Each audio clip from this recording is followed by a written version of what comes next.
প্রিয় পরমের রাতুল চরণে আমাদের অন্তরের প্রণাম জানাই। আজকের এই মহতি সৎসঙ্গে আমরা যে কজনই আছি, প্রিয় পরমের উপাসনায় আমরা কিছুক্ষণের জন্য একটি বিশেষ অনুষ্ঠান নিবেদন করব। শ্রুতি নাটক। আমরা ছোটবেলা থেকে রেডিওতে অনেক নাটক শুনতাম, শুক্রবারে, শনিবারে, রবিবারে, এবং অনেক বাংলাদেশের প্রোগ্রামও শুনতাম। এখনো মাঝে মধ্যে শুনি, তবে রেডিওর চলটা এখন অনেকটাই কমে গেছে মোবাইল আসার পর।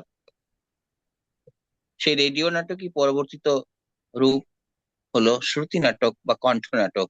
অর্থাৎ রেডিওতে যে শিল্পীদের আমাদের দেখা যেত না, এখন মঞ্চে সেই শিল্পীরা পাশাপাশি বসে মাইক্রোফোন নিয়ে সেই রকমই নাটক পরিবেশন করেন।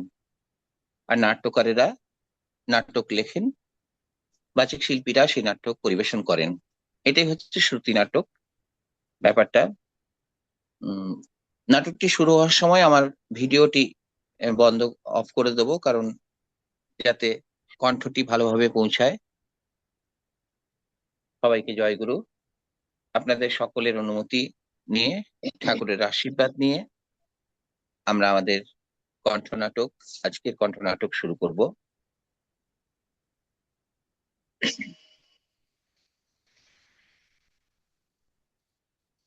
পৃথিবীতে যুগে যুগে কালে কালে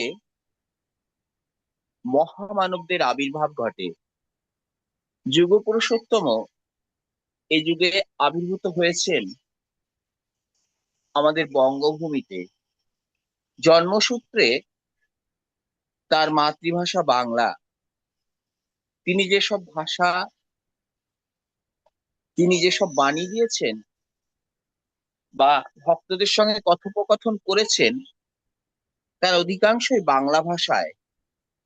তার আদর্শের মর্মকথাই হলো জীবনকে উজ্জ্বল করে তোলা এবং জীবন বিরোধী যা কিছু তাকে নিরুদ্ধ ও নিরস্ত করা। তিনি ভাষায় এনেছেন নবযুগ চেতনা। কারণ পুরুষ তিনি, তাই শব্দার্থ নির্ণয় কালেও তিনি শব্দের কারণ, উৎস ও ধাতুকে অবলম্বন করেছেন। তার শ্রীমুখ নিঃসৃত প্রতিটি শব্দ কথার মধ্য দিয়ে যে দিব্য প্রেরণা আসে, তাতে মানুষ মেরুদণ্ড সোজা করে দাঁড়াতে শেখে, আত্মবিশ্বাস ফিরে পায়,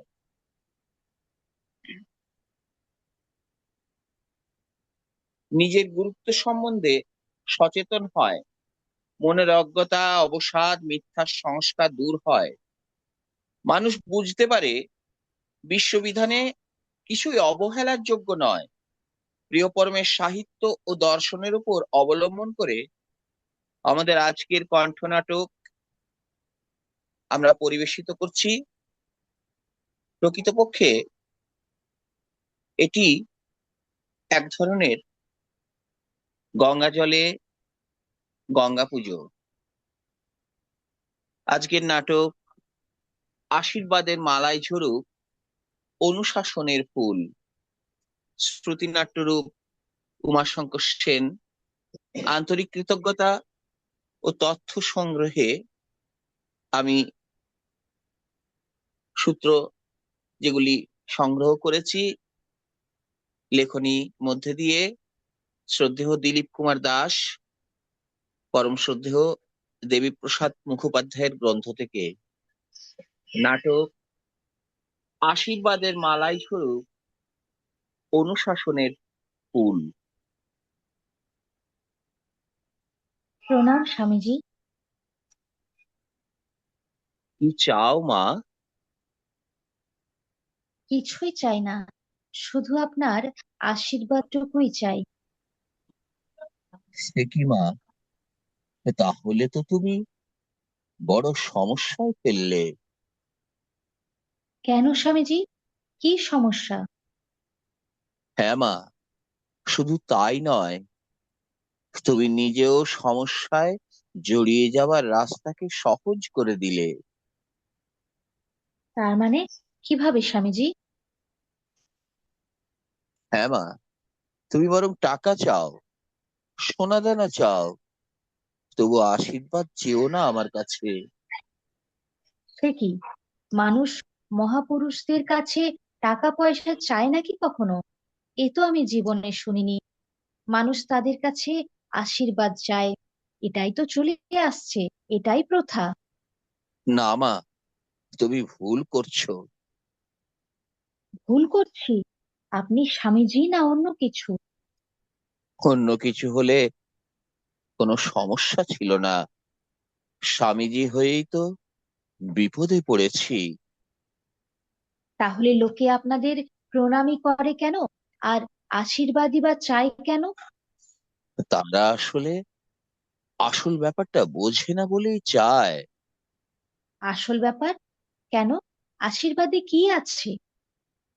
আশীর্বাদ ভীষণ ভারী জিনিস মা, ওর ভার সহ্য করা কঠিন। অনেক স্বার্থ ত্যাগ করতে হয়, নিষ্ঠা, আনুগত্য আর কৃতি সম্বেগ নিয়ে লেগে থাকতে হয়। আশীর্বাদে এত কিছু আছে, আগে জানতাম না তো। হ্যাঁ মা, আশীর্বাদ লাভ এত সহজে আসে না। ব্যাপারটা কেমন যেন গুলিয়ে দিলেন আপনি। কিছুই বুঝলাম না। মনে একটা সরল বিশ্বাস ছিল, স্বামীজি দেখলেই প্রণাম করে আশীর্বাদ চাইতাম।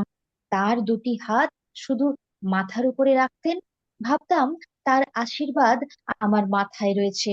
আপনি আমার সেই বিশ্বাসটা ভেঙে দিলেন কেন, বুঝলাম না। বিশ্বাস?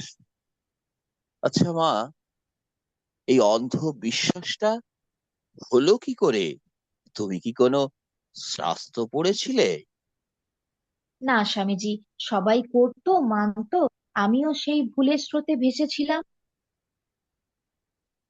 একটা মিথ্যা বিশ্বাস সারা জীবন বয়ে বয়ে নিয়ে বেড়ালে জীবনটাকে ঠকানো কি ঠিক মা? তাহলে কি আশীর্বাদ চাইবো না?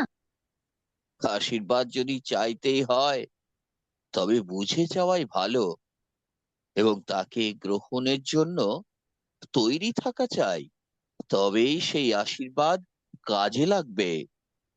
একটু সহজ করে বুঝিয়ে দিন দয়া করে। শোনো মা, আপূর্বক শ্বাস ধাতু থেকে এসেছে আশি শব্দ, যার অর্থ সম্যক প্রকারে সর্বতোভাবে শাসন। সুতরাং আশি মানে অনুশাসন, আর এই অনুশাসনবাদই হলো আশীর্বাদ। হ্যাঁ স্বামীজি, এতটা তো ভেবে দেখিনি। সেই আমি তোমাকে শাসন করতে চাইবো, তোমার বৃত্তি প্রবৃত্তির ওপর আমার অনুশাসনবাদকে চাপিয়ে দিয়ে তোমার খুশি চলায় বাধা সৃষ্টি করব, তোমার ইচ্ছা অনিচ্ছাকে আমার ইচ্ছা অনিচ্ছার পথে নিয়ন্ত্রণ করতে চাইবো। তখন তুমি পালাবে না, নির্ঘাত পালাবে। স্বামীজি, আপনি আমার মনের জট খুলে দিলেন আজ। তা আশীর্বাদ আমি কি করে তোমাকে দিই মা? আমি শুধু আশীর্বাদ দেব আর তুমি কিছু দেবে না, শুধুই নেবে, তা কি কখনো হয় মা? আমি কি দেব স্বামীজি? আমার কি বা আছে? তোমাকে যা দিতে হবে তা হলো আত্মসমর্পণ। বুঝেছি স্বামীজি, আমার অন্তরের নিবেদন। তবে ভালো করে বুঝে নাও মা, যে আত্মসমর্পণ কখনো আত্মবিসর্জন নয়, বরং তা হলো আত্মত্যাগ, আত্মনিবেদন। এটা আমাদের মতন অযোগ্য মানুষ কজন করি স্বামীজি? যারা করে তারা নিশ্চয়ই আশীর্বাদ লাভ করে। একবার ভেবে দেখো মা, তুমি আশীর্বাদ পাওয়ার যোগ্য কিনা। এতক্ষণে বুঝলাম স্বামীজি, নিজেকে যোগ্য না করে, তৈরি না করে অযথা আশীর্বাদ চেয়ে আর নিজেকে ঠকাবো না। হ্যাঁ মা, এই তো এই তো তোমার চেতনা জাগছে। হ্যাঁ স্বামীজি, আপনার কথা শুনে আমি জীবনের নতুন পথ খুঁজে পেলাম। আজ আমার জ্ঞান চক্ষু খুলে গেল। বুঝতে পারলাম অনুশাসনবাদই হলো আশীর্বাদ। অনুশাসন হলো জীবনের পথে চলার এক উপযোগী ব্যবহারিক বিজ্ঞান। আমাদের দৈনন্দিন জীবনে চলার পথের এক অভ্রান্ত নীতিমালা। ওই পথের নির্দেশনায় যারা অবিচলভাবে অনুসরণ করে, তারাই জীবনকে আশীষমণ্ডিত করে তোলে। আর ভগবানের আশীর্বাদও সেই পথেই নেমে আসে। হ্যাঁ রে মা, এই তো এই তো তোর চোখ খুলেছে। বেশ তো, বুঝতে পেরেছিস মা। আর আজ আর স্বীকার করতে দ্বিধা নেই যে কারো পায়ে মাথা ঠুকলেই তার আশীর্বাদ লাভ করা যায় না। কোনো মহাজীবনের মহান গুণগুলোকে বিহিতভাবে অনুসরণ করলে, সেই শ্রেয় অনুশাসনকে নিজেদের চরিত্রে আরোপ করলে, তখনই সেই পরিশীলিত জীবনই হয় আশীর্বাদ লব্ধ জীবন। মা, তার যে বিধান, সেই বিধানকেই জীবনে প্রতিফলিত করে চলাই তার আশীর্বাদ লাভের চরম উপায়। আপনার সাথে দেখা হয়ে আমার জীবনের পথে চলার এক আলোর পথ পেলাম স্বামীজি। আজ বুঝলাম জগতের সবকিছু ধরা যায়, মাপা যায়, বোধে আনা যায়, অন্তত অনুমানও করা যায়। শুধু পুরুষোত্তম সেই মহান ঈশ্বরের অনুশাসনকে মেনে চললেই তার আশীর্বাদ মেলে। আপনাকে আমার অন্তরের প্রণাম জানাই স্বামীজি। জয় হোক তোর মা, জয় হোক। জয় গুরু। প্রিয় পরমের জয় আতুল গুরু। চরণে প্রার্থনা জানাই আপনারা সবাই ভালো থাকুন। প্রিয় পরমের আশীর্বাদ মাথায় নিয়ে আমাদের কণ্ঠনাটক এখানেই শেষ হলো। জয় গুরু। জয় গুরু। অত্যন্ত ভালো লাগছে আজকে আমাদের এই কণ্ঠনাটক। আমাদের কলকাতা থেকে উমাশঙ্কর দাদা এবং প্রিয়া ভান্ডারী মা দুজন দুই জায়গায় অবস্থান করে কণ্ঠনাটকটি উপস্থাপন করেছেন। নেটওয়ার্কও ভালো ছিল, অত্যন্ত ভালো লাগছে। জয় গুরু।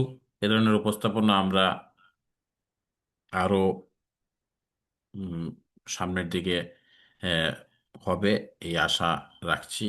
আমি সবাইকে জয় গুরু।